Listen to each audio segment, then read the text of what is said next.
Plant 3D has a separate standalone report creator to better organize the information in the data manager. So to be able to use it, since it is a standalone application, we're going to go ahead and have to launch it. It should have been installed with your Plant 3D suite. I'll go ahead, I have mine pinned to the taskbar. I'll go ahead and launch that, and you'll see this dialog box that comes up.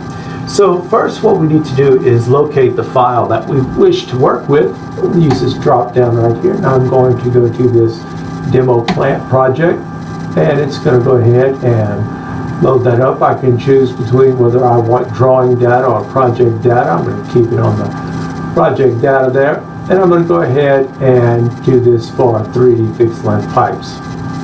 So now we can go ahead into here and edit this.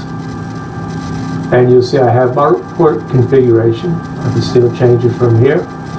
And then I can pick, do I want one report per project, per drawing, per object, identify the target, and if I have an existing file, do I want to override it? We can pick the export file path here. You can go ahead and choose where you want that to go. Put yourself a new folder if you wish.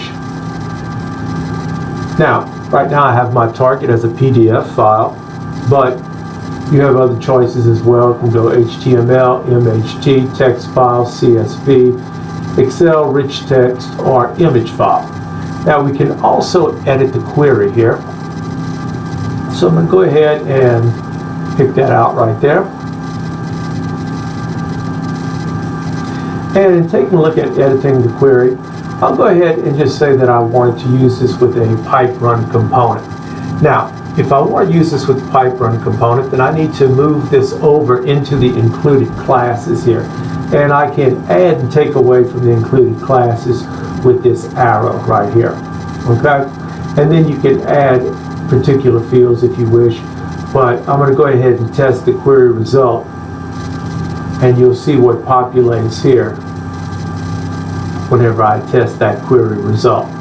So that looks like a good result to me. I'm going to keep it as it is, and I'm going to go ahead and say OK. Got everything that I want here, and I will say OK. I can preview the file, and it'll go ahead and it'll generate. And you'll see I have a bill of material on fixed length pipe, and it tells me what my project is. And of course I can open this up to see more. And here we go. So if you are satisfied with the preview, then you can go ahead and use your print or export. And since I'd already selected that I wanted PDF files, that's already been created for me, and it has been exported out to the file location that I chose. So that's all the steps you need to follow if you want to send files out using your report creator to better manage what you get from your data manager.